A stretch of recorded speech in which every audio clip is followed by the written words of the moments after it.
दोस्तों, अगर इतिहास के पन्नों को खोलकर देखा जाए तो रावण एकमात्र अकेला ऐसा शख्स था जिसे दुनिया अच्छे और बुरे दोनों तरीके से याद करती है। रावण अहंकारी तो था ही, लेकिन उसके साथ साथ वो बहुत बड़ा विद्वान था। अपने समय में रावण सबसे ज्यादा शक्तिशाली और बुद्धिमान व्यक्ति था। यहाँ तक कि रावण ने कई सारी किताबें भी लिखी, जिसमें से एक नीति शास्त्र भी है। और इस किताब में रावण ने एक से बढ़कर एक बातें बताई हैं, जिन्हें अगर कोई जान लेता है तो उसका जीवन सफल होने से कोई नहीं रोक सकता। वो भी रावण की तरह ही शक्तिशाली और बुद्धिमान बन जाएगा। तो क्या है इस किताब में, और किताब के जरिए रावण क्या कहना चाहता है, चलिए जानते हैं। फैसले के पक्के रहे। अगर आप अपने जीवन में कुछ ठान लेते हैं तो उसे करने से पीछे नहीं हटना चाहिए। जैसे रावण ने अपने नाना सुमाली से कहा, जो एक बार मैं ठान लेता हूँ उससे मैं कभी पीछे नहीं होता। रावण कहते हैं कि मृत्यु का दंड भी एक वीर पुरुष को अपने वचन से पीछे नहीं हटा सकता। इसलिए अपनी कही बात से जो इंसान पीछे हट जाता है उसकी बात की कोई अहमियत नहीं होती और जग हंसाई होती है सो अलग। इसलिए एक बार जो ठान लिया उस पर हमेशा कायम रहें, ना करें किसी की परवाह। आपको बता दें कि बजरंग बली जब लंका दहन कर रहे थे तो रावण ने अपने मंत्रियों से कहा कि लोग मुझे लेकर क्या सोचते हैं, मुझे इसकी कोई परवाह नहीं। कम बुद्धि वाले समाज को तो परमात्मा भी खुश नहीं कर पाएगा। कुछ लोग के लिए मैं देवता हूँ तो कुछ के लिए राक्षस। सभी लोग सिर्फ अपना स्वार्थ देखते हैं। यह समाज केवल अपने अपने स्वार्थ से ही चलता है और यह स्वार्थ ही है जो लोगों से अपराध करवाता है। इसलिए लोगों की परवाह छोड़कर जो अपना जीवन जिएगा वो पुरुषोत्तम बन जाएगा। अधिकता में रहना। इस बात का उदाहरण देते हुए रावण ने अपने अंतिम समय में अपनी पत्नी से कहा कि हे मंदोदरी, मैं जानता हूं कि आज मेरी जो हालत है, ब्रह्मा जी द्वारा दिया गया वरदान आज मेरे ऊपर श्राप बनकर मंडरा रहा है। किसी भी व्यक्ति को अगर अच्छा बनना है तो इतना अच्छा बनो कि इंद्र भी अपना सिंहासन तुम्हें दे दे। वही अगर बुरा बनना है तो इतना बुरा बनो कि स्वयं नारायण तुम्हें तुम्हारे पापों से मुक्त करने के लिए आए। अतः हे मंदोदरी, आज मैं अधर्म का प्रतीक बन चुका हूँ। मेरे पापों की संख्या गिनी नहीं जा सकती है, यानी कि मेरे पापों से मेरा घड़ा भर चुका है। मैं जानता हूँ कि मैंने अपने अहंकार के चलते नारायण को नहीं पहचाना, और मैं ये जानता हूँ कि उनका अवतार मेरे विनाश के लिए हुआ है। लेकिन तुम ये जान लो कि मेरा अंत कभी नहीं होगा। मृत्यु के बाद भी मैं हमेशा के लिए अमर बनकर रहूंगा, क्योंकि मैंने अपने जीवन में वो चीजें करी जो अति से ज्यादा है। अपना रहस्य किसी को भी ना बताएं। आखिर बात में रावण ने लक्ष्मण से यही कही कि अपने जीवन के रहस्य कभी भी किसी को नहीं बताने चाहिए, क्योंकि रिश्ते और नाते बदलते रहते हैं। लेकिन अगर किसी को आपका रहस्य पता चल जाए तो वो आपका ही विनाश कर देगा। जैसे जब विभीषण लंका में था तो वो मेरा अच्छा चाहता था, लेकिन जब वो श्री राम के शरण में था तो मेरे अंत का सबसे बड़ा कारण बना, क्योंकि उसे मेरा रहस्य पता था। इसलिए किसी को भी अपना रहस्य बताने से पहले 100 बार सोचिए। जो समय बीत गया, बुद्धिमान उसका शोक नहीं करते। जब रावण की सेना को प्रभु श्री राम की वानर सेना ने नुकसान पहुंचाया, तभी रावण ने लंका को संकट से बचाने के लिए कुंभकर्ण को जगा दिया। लेकिन कुंभकर्ण ने अपने भाई रावण के धार्मिक कर्मों के बारे में सुनकर उन्हें पूरे लंका के विनाश का जिम्मेदार ठहराया। इतना ही नहीं, कुंभकर्ण ने रावण को आने वाली हर हार के बारे में चेतावनी भी दी।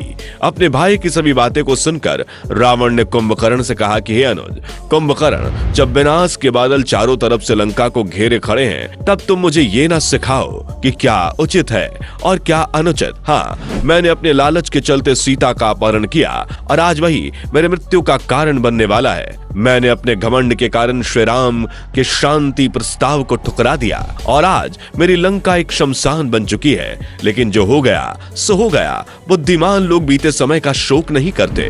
जब युद्ध शुरू हो चुका है तो इसे मेरी मृत्यु से ही समाप्त होना पड़ेगा। यही विधि का विधान है और मैं लंकापति रावण इसे हंसते हंसते स्वीकार करूंगा, ताकि आने वाला इतिहास रावण को कायर न समझे, किसी को अपने से कम न समझो। शक्ति और वीरता के चक्कर में इंसान को इतना अंधा नहीं होना चाहिए कि अपने शत्रु को अपने से कम समझने लगे। मुझे ब्रह्मा जी से वरदान मिला था कि वानर और मनुष्य के अलावा कोई मुझे नहीं मार सकता। फिर भी मैं उन्हें तुच्छ समझकर अहंकार में डूबा रहा, जिसका परिणाम मेरा खात्मा होगा। किसी भी हालात में मत झुको। इस बात को रावण कुछ इस तरह से समझाता है कि जब आखिरी युद्ध में जाने से पहले दशानन ने महाकाल आरती का प्रबंध किया, लेकिन उस आरती में अपशगुन होते हैं। रावण ने महाकाल शंकर जी से कहा कि हे महाकाल, हे परमेश्वर, हे शंकर, आप इन अपशगुनों द्वारा रावण को डरा नहीं सकते।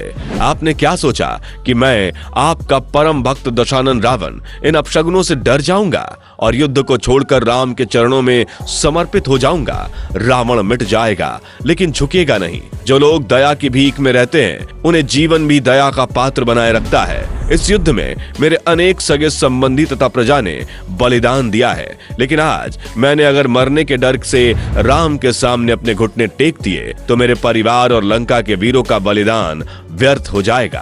अतः हे भोलेनाथ, रावण कभी झुक नहीं सकता। यदि इस युद्ध में मेरी मृत्यु हो जाए तो भी मैं आपका प्रसाद समझकर ग्रहण कर लूंगा। अच्छे काम करने में देरी नहीं करनी चाहिए। मृत्यु के अंतिम समय में रावण ने लक्ष्मण को सीख दी कि अच्छे काम में कभी देरी नहीं करनी चाहिए, लेकिन हाँ, अगर मोह में आकर अशुभ काम को करना ही पड़े तो उसे ज्यादा से ज्यादा टालने की कोशिश करिए। लेकिन अगर कोई अच्छा काम है तो उसे करने में बिल्कुल भी झिझक ना दिखाएं। वैसे दोस्तों, आपको ये भी बता दें कि रावण ने मरते वक्त कलयुग को लेकर कुछ भविष्यवाणियां भी करी थी जो आज सत्य हो रही हैं। जैसे कि लोग बोलेंगे कुछ और करेंगे कुछ और। हजारों साल पहले ही रावण ने भविष्यवाणी में बताया कि कलयुग में ऐसे लोगों का राज होगा जो बोलेंगे कुछ और करेंगे कुछ और। इस तरह के लोगों से साधारण लोगों को न्याय मिलना बहुत मुश्किल होगा। इतना ही नहीं, सच का साथ देने वाले लोगों की गिनती भी कम होती चली जाएगी। एक मनुष्य दूसरे मनुष्य के साथ छल करने लगेगा, कोई भी किसी का सगा नहीं होगा। जी हाँ, रावण के कहे अनुसार कलयुग में कुछ ऐसे लोग होंगे जिन्हें कहा तो विद्वान जाएगा,